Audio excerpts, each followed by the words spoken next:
রমজান মাসে বিভিন্ন ধরনের স্ন্যাক্স এবং ভাজা পোড়ার সাথে টমেটো সস আমাদের প্রতিদিনই লাগে।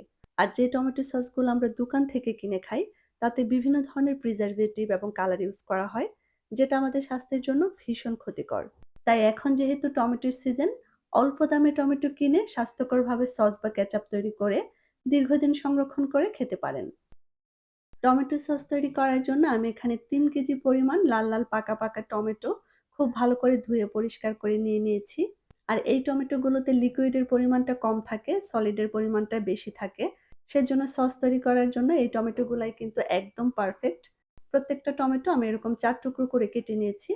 আর যে বুটার অংশটা থাকে সেটা আমি কেটে বাদ দিয়ে দিয়েছি।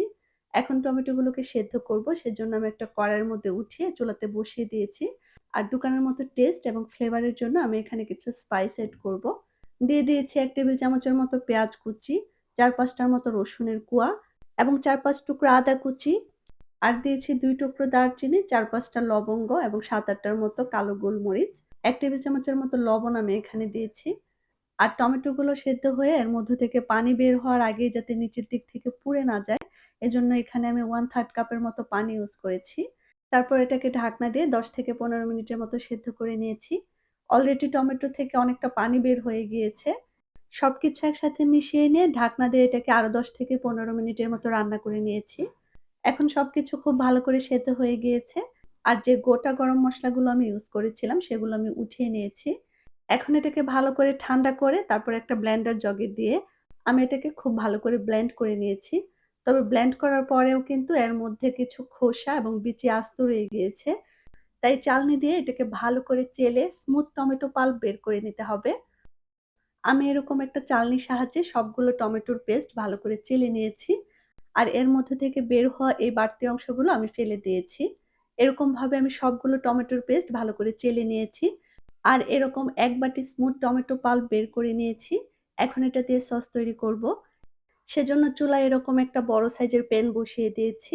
আর এর মধ্যে বের করে রাখা টমেটোর পাল্পগুলো ঢেলে দিয়েছি। সাথে এড করে দিয়েছি ১ কাপ পরিমাণ ব্রাউন সুগার, ১ টেবিল চামচ পরিমাণ লবণ। লবণ কিন্তু সেদ্ধ করার সময় আমরা আরো ১ টেবিল চামচ ইউজ করেছিলাম।